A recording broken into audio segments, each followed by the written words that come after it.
bang bang, it's me, D3B, Super Dead. If you're nasty, the debate great, please don't hate. Alright, it's been a minute, but I'm back. Let's get into these debates, yo. Cause I don't like nothing nobody says.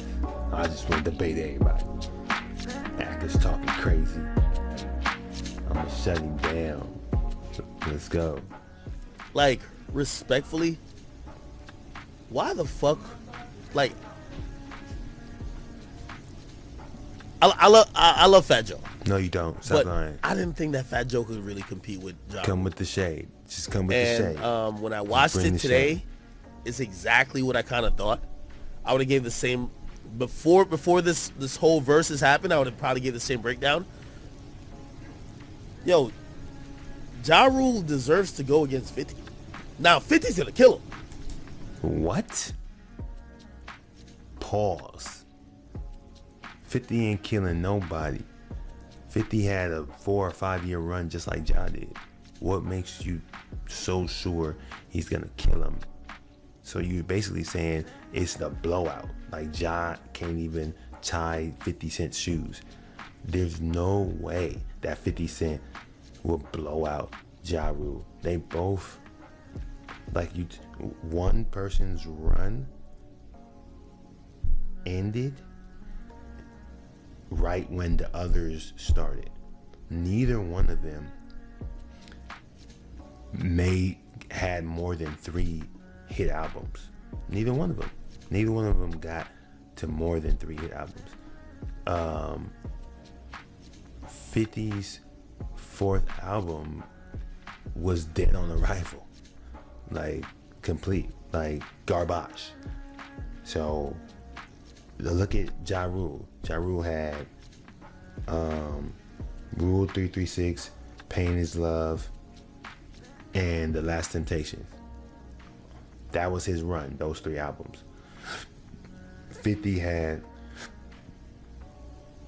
Get Rich or Die Trying, Before I Self-Destruct, and Curtis. Those were his 3. Those were his 3 albums. Then Ja Rule has his hits with other people like J-Lo, Ashanti, Jay-Z, Mary J. Blige, stuff like that. And then 50 has his hits with Dre, M, Snoop, and whatever G-Unit, that one G-Unit album. Like, I don't see how it's gonna be a massacre like this. That doesn't make sense. Now, I think Ak is just a bigger fan of 50 than he was of Ja Rule. But remember, when Ja Rule had his run, what years was it? We're talking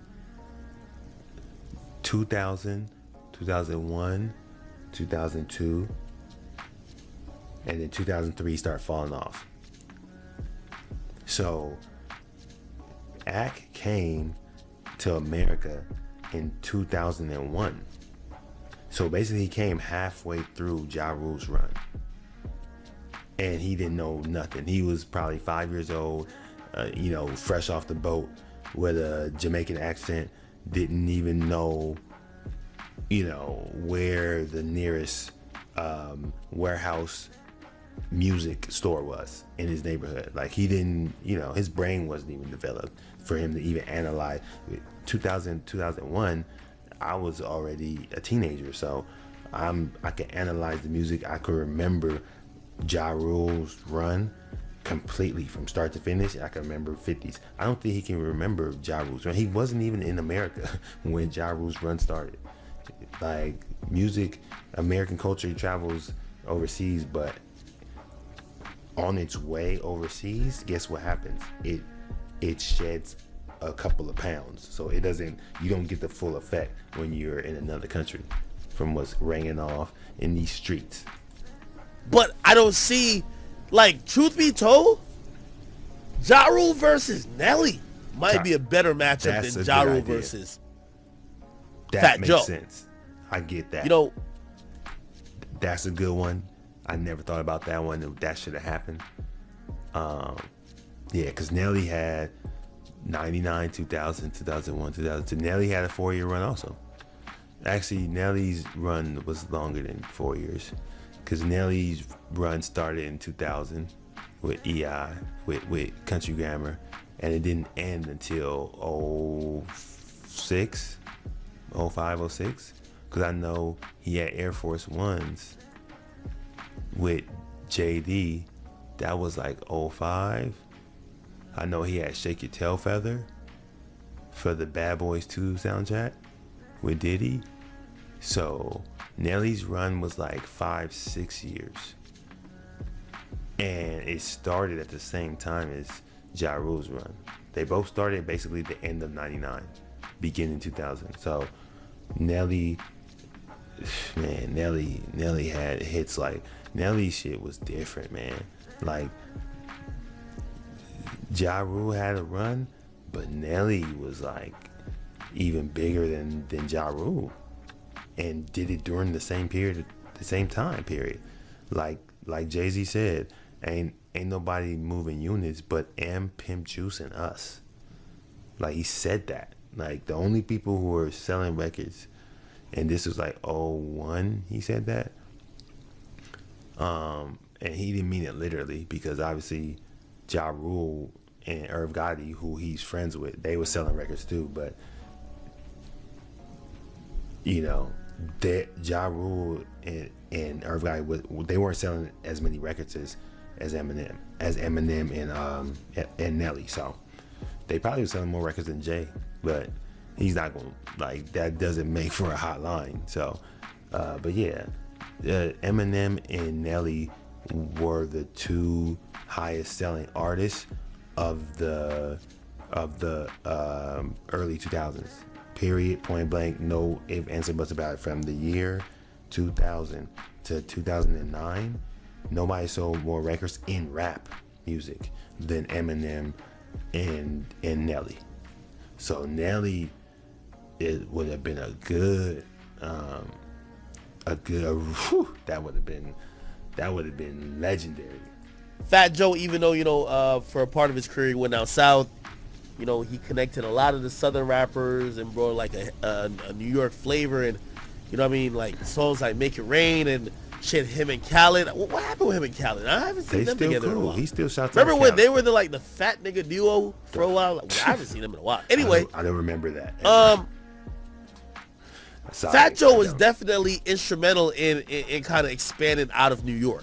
Now, I'm a little jaded, and I might be biased. So let me give you my bias. I came up here to the United States in 2000, 2001, one of those years. So either 2000 or 2001, because I remember like 9 months into me being up here, I was like, when everybody was like, I live in Jersey, right? I've always lived in Jersey. Everybody's crying like, yo, they hit the World Trade Center. I was so fucking stupid and young. I'm like, the World Trade Center? I'm thinking it says World Trade Center. I'm thinking this shit's in the middle of the ocean. I was dumb. I go outside. One center for the whole world. Again, the part of Jersey I grew up in is literally crazy. 15 minutes away from New York. So it was like, yeah. So he didn't know what was going on when Ja was kicking niggas in the teeth. You know, on the radio, he don't know. He wasn't there. Or when he came, he was too young and too foreign to understand the buzz and the frenzy around Ja Rule and Murder Inc. and what they was doing in hip hop. He barely had 10 toes on the ground. The world was, going crazy over 9/11, and Fab and Jay both dropped albums on that day, on that Tuesday. But yeah, so he don't know what's going on. Ja Rule was either dating Ashanti or J-Lo, like one of them. You feel me? Because MTV would play the shit out of that song. What's it called? I'm real the way you talk. And by the way, it would have been, because that shit was ringing off in your eardrums when you came. That's what I'm saying. You got to respect Ja's catalog, bruh. He wasn't playing in 2001, 2002. So you was brand new. You didn't know what was going on. You wasn't outside. It'd dope if J.Lo came out last night, but yeah, I thought she was gonna come out. The movie, by the way, but I don't even know. Ja pumped it up too. He was like, you know, I got hits with, I got features too. I got features with other people. You know, I got features with superstars. You know, this is, you know, we was doing superstar shit. You know, and he was pumping it up. I'm like, well, he's talking about superstars. He pumping it up. I could hear the song in the background. He told the crowd. He put the mic to the crowd, and they turned on the track dropped, and it was like, what's my motherfucking name? And then they paused the beat. He put the mic out to the crowd, and all you could hear was, R-U-L-E. And then they stopped the record, spun it back. What's my motherfucking name? R-U-L-E. And he just paused it. Now he's just pumping it up more, talking like, yeah, we do big shit. And he jumping around screaming. I'm like, oh, he's pumping it up because he about to bring out J.Lo. And nothing happened. The song dropped. He sung her part, his part. Nobody came out. I was like, man. But I give him his props. He put his all into that verses. Like, he put on an actual show. Crowd participation, excitement, up tempo, low tempo, like, you know what I'm saying? Like, he MC'd. He was funny, making jokes. You know, it was like sportsmanship at its best. Man. MC. I don't know if J.Lo fucks with rappers like that no more, bro. I don't even think she fucks with the culture like that no more. Nah, J.Lo left us soon as the feds kicked down her door for Diddy. She left us cold-blooded, left us hanging at the altar. She like, nah, I'm good. I ain't Jenny from the block no more. Actually, I'm Jenny from the burbs. I'm Jenny from the Poconos from now on. Like, nah, she on her Middle America shit. She on her Madison Avenue shit. I don't blame her. You know, if you ain't really street like that, and some shit ring off, you gonna be spooked. Or, you know, especially if you provide for everybody in your family. Like, she like, nah, I'm here. I came to do business and entertain. I ain't trying to be ducking bullets. You feel me? I think after Diddy had her locked up, she was like, fuck all these niggas. Anyway, fuck all these niggas. Yeah, if you ask me, in jail. And that's what I'm saying, this is my biasness. The night it happened. You know, Fat Joe was cool, and I obviously, you know, knew about Terror Squad, but like Terror Squad compared to Ja Rule, the nigga who was like, he had like 10 songs on like TV at one point, it just wasn't a competition. And maybe I would have been wrong, but last night proved me that, hey, maybe my view of the culture, even when I just came here, was right.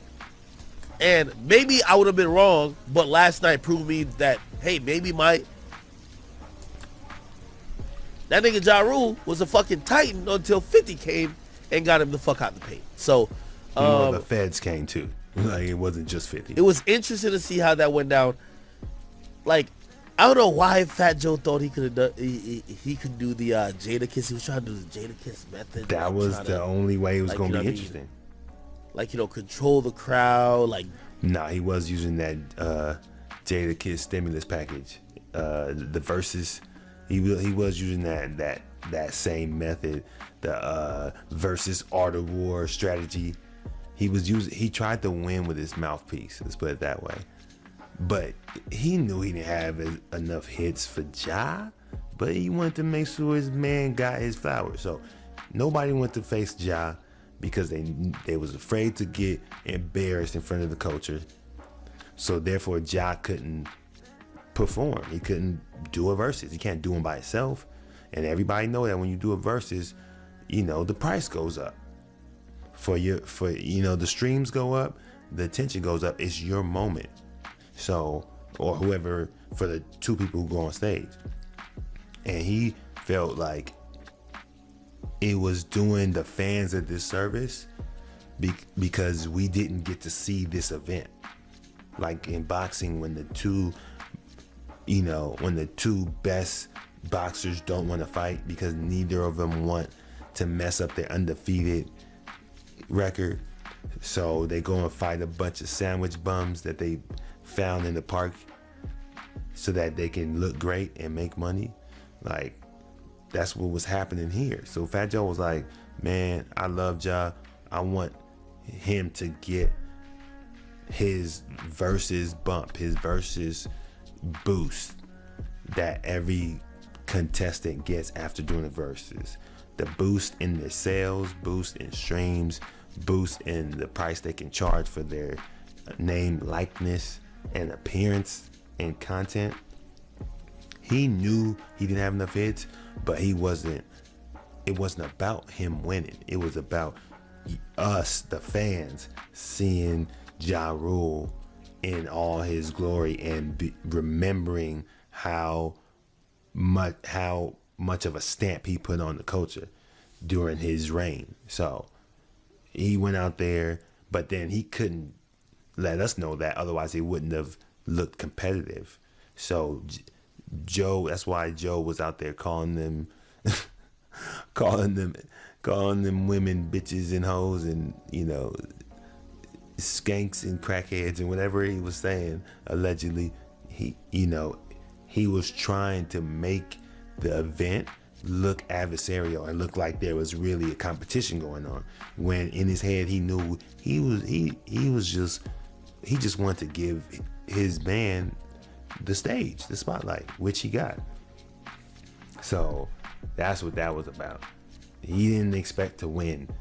If you watch to the end, you see that he just wanted us to basically get to see this event and get to see Ja versus somebody, because nobody wanted to go. Anybody who has enough hits to fuck with Ja on that stage is so big that they probably feel like they're too big to do verses, because they're still relevant and they're still making content, or they're still making money. Like, they like, nah, I don't need a verses. Verses is almost like for people whose music career is over. You know what I'm saying? They're not relevant anymore. So this is kind of like their encore or their moment to be recognized by the culture.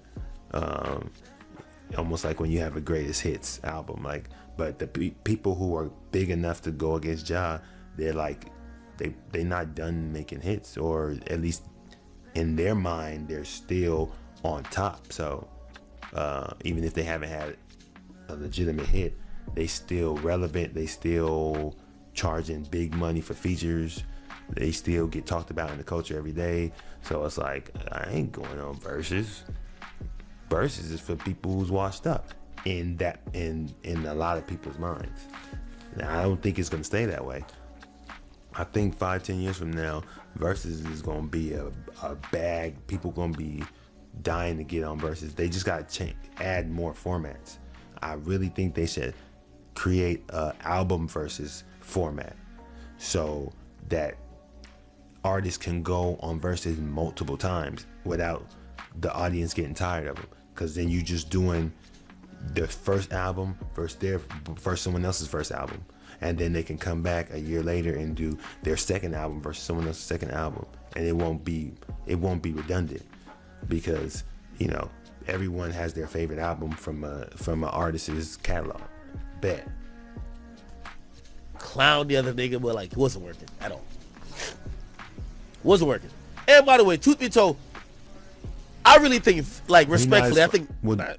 I mean, Joe's not as funny as Jada, but he was saying some funny stuff, but it wasn't as lopsided, because Ja was saying some funny shit too. But neither of them are as funny as Jada and Dipset as a whole. So you're just dealing with people who just not as funny naturally. Fab is funny. Fab is real funny on Twitter. 50 could beat both of them niggas combined. Like, What? 50 could be both of them niggas combined. Who do you think 50 Cent is? This nigga must have been. 50 must be his illegitimate father.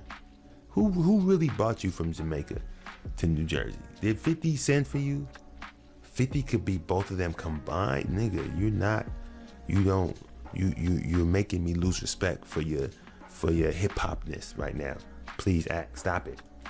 I saw Irv Gotti got into it. It was interesting. Yo, the best thing I can say is that Ashanti looked fucking amazing. She did. I remember when I was on Everyday Struggle, That right? she did. And I said this about Ashanti. Man, Ashanti won the verses.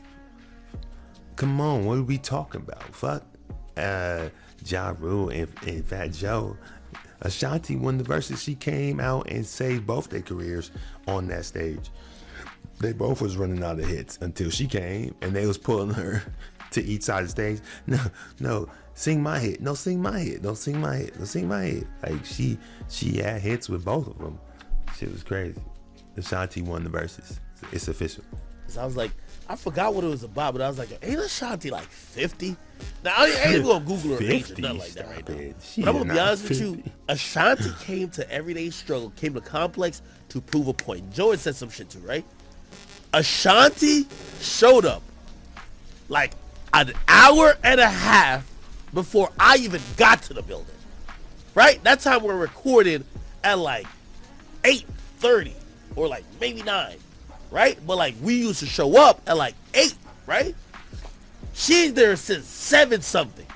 She gets a whole room. This is before Complex had like a real studio. They had like some makeshift shit at like their old studio. I believe Major League Baseball like eventually bought that whole thing out. And then they took over the Yahoo space, so you know what I mean? Anyway. I remember she came mad early with the whole glam squad. And all I remember, I was like, yo, what the fuck? Ashanti's here already? Like, yeah, she got a whole glam squad down there. Enough of this. I don't care about this. But yeah, y'all heard what Axe said. What we on now, man? So that was it. That's how I feel about that. 50 Cent, he got hits with the people he got hits with, but Ja got hits with the people Ja got hits with. That would be a good battle. It's not gonna be. No one's gonna get washed. On my mama, that would be a legitimate competition where it would be back and forth. It would not be a blowout on anybody's parts. That's some biased shit that Act talking about, and I ain't with it. Act, I challenge you to a debate. Let's go. All right, y'all. That's it for now, though. Let me know what y'all think about my opinions and my observations as far as who will win the 50 Cent Ja Rule versus if that was to ever happen. But if y'all don't care, then I don't care either. We can move on to the next subject that's popping in black culture. Until next time, I'm your boy Deb. Don't forget to like this video. Subscribe to Deb Culture, the page, the YouTube page. I'm building this. I'm gonna be doing more content, and I apologize for not being more consistent. But I'm about to start putting out content 3, 4, 5, 6, 7, 8. That's on me. I'm gonna do my best. I'm out.